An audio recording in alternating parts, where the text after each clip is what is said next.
പശ്ചിമേഷ്യൻ യുദ്ധം തുടരുന്നതിനിടെ ഇന്ത്യൻ മഹാസമുദ്രത്തിലുണ്ടായ അമേരിക്കയുടെ ആക്രമണം ഇന്ത്യയെ ഏറെ ഭയപ്പെടുത്തിയിരുന്നു. ശ്രീലങ്കൻ തീരത്ത് ടോർപിഡോ ആക്രമണത്തിലൂടെ ഐറസ് ദേന യുദ്ധക്കപ്പൽ തകർക്കുകയും 80-ലേറെ നാവികർ കൊല്ലപ്പെടുകയും ചെയ്ത ഭയാനക സംഭവമായിരുന്നു അത്.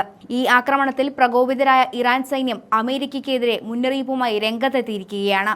ആക്രമണം നടത്തിയ യുഎസിന് തക്കതായ മറുപടി നൽകുമെന്ന് നാവിക കമാൻഡർ ഷഹ്റാം ഇറാനി പറയുന്നുണ്ട്.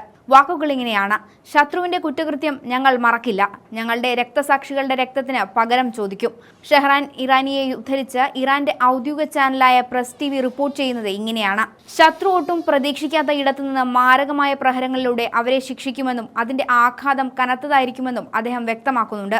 നേരത്തെ ഇറാൻ കരസേനാ മേധാവി അമീർ ഹാത്മിയും യുഎസിന് മുന്നറിയിപ്പ് നൽകിയിരുന്നു. കപ്പലിലെ നാവികരുടെ മരണത്തിന് പകരം ചോദിക്കാതെ പോകില്ലെന്നാണ് ഇറാൻ വ്യക്തമാക്കുന്നത്. സമാധാന ദൗത്യം പൂർത്തിയാക്കി സൈനിക അഭ്യാസത്തിൽ പങ്കെടുത്ത് മടങ്ങി വരുന്നതിനിടെയാണ് കപ്പൽ ആക്രമിക്കപ്പെടുന്നത്.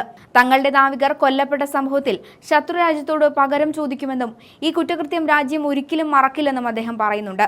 അമേരിക്കൻ ആക്രമണത്തെ തുടർന്ന് മേഖലയിൽ യുദ്ധസമാനമായ സാഹചര്യമാണ് നിലനിൽക്കുന്നത്.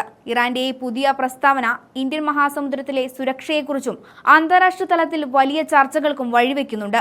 ആക്രമണങ്ങൾ തുടരുന്നതിനിടെ കുവൈത്തിന്റെ വ്യോമപരിധിയിൽ കടന്ന 7 ശത്രു ഡ്രോണുകൾ തകർത്തതായി കുവൈറ്റ് നാഷണൽ ഗാർഡ് അറിയിക്കുന്നു. ഇറാന്റെ ആക്രമണം ആരംഭിച്ചതിനു ശേഷം ഇതുവരെ ആകെ 27 ഡ്രോണുകളും ആളില്ലാ വിമാനങ്ങളും നാഷണൽ ഗാർഡ് തടഞ്ഞു വീഴ്ത്തിയിട്ടുണ്ടെന്നും മിസൈൽ അവശിഷ്ടങ്ങൾ കണ്ടെടുത്തതായും അറിയിക്കുന്നുണ്ട്. കുവൈത്തിലെ റേഡിയേഷൻ നില സാധാരണ നിലയിലാണെന്നും പൗരന്മാരും പ്രവാസികളും അഭ്യൂഹങ്ങളിൽ വീഴാതെ ഔദ്യോഗിക വിവരങ്ങൾ മാത്രം പരിഗണിക്കണമെന്നും ഗാർഡ് അറിയിക്കുന്നു. മിഡിൽ ഈസ്റ്റിലെ US ഉടമസ്ഥതയിലുള്ള സ്ഥാപനങ്ങൾക്ക് നേരെയാണ് ഇറാൻ ആക്രമണം തുടരുന്നത്. ബാഗ്ദാദിലെ US എംബസിക്ക് നേരെ ഇറാൻ ഡ്രോൺ ആക്രമണം നടത്തി. യുദ്ധം തുടങ്ങിയതിനു ശേഷം ഇറാൻ നടത്തുന്ന ഏറ്റവും ശക്തിയേറിയ ആക്രമണമാണിതെന്ന് ഇറാഖ് സുരക്ഷാ ഉദ്യോഗസ്ഥരെ ഉദ്ധരിച്ച് റോയിറ്റേഴ്സ് റിപ്പോർട്ട് ചെയ്യുന്നുണ്ട്. ഇറാന്റെ ശക്തിയെ തെളിയിക്കുന്ന ഓരോ ആക്രമണങ്ങളും അമേരിക്കയുടെ ഭാവിയെ തകർക്കുന്നവയാണ്. UAEയിൽ വ്യോമ പ്രതിരോധ സംവിധാനം തടഞ്ഞ മിസൈൽ ശരീരത്തിൽ പതിച്ച് പാക് പൗരൻ കൊല്ലപ്പെട്ട വിവരവും പുറത്തുവരുന്നുണ്ട്. അബുദാബി ഭരണകൂടമാണ് ഇക്കാര്യം അറിയിക്കുന്നത്. മൂർച്ചയേറിയ വസ്തു ശരീരത്തിൽ പതിച്ചാണ് ഇയാൾ കൊല്ലപ്പെട്ടതെന്നാണ് വിവരം. യുദ്ധത്തെ സംബന്ധിച്ച് അഭ്യൂഹങ്ങൾ തുടരുന്നതിനിടെയാണ് കുവൈത്ത് നാഷണൽ ഗാർഡിന്റെ മുന്നറിയിപ്പ് വരുന്നത്.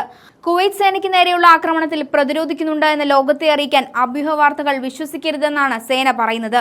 ഓരോ ആക്രമണത്തിനും തിരിച്ചടി ഘടിപ്പിക്കുന്ന ഇറാൻ അമേരിക്കയ്ക്ക് നൽകുന്ന കനത്ത പ്രഹരം ലോകരാജ്യങ്ങൾ ഭീതിയോടെയാണ് നോക്കിക്കാണുന്നത്. അമേരിക്ക തുടങ്ങിവെച്ച ആക്രമണങ്ങൾ ഇപ്പോഴും തുടരുമ്പോഴും ഓരോ മണ്ണിലും ചോര ചിന്തുന്നത് ലോക സമാധാനത്തിന് തന്നെ വെല്ലുവിളിയാണ്.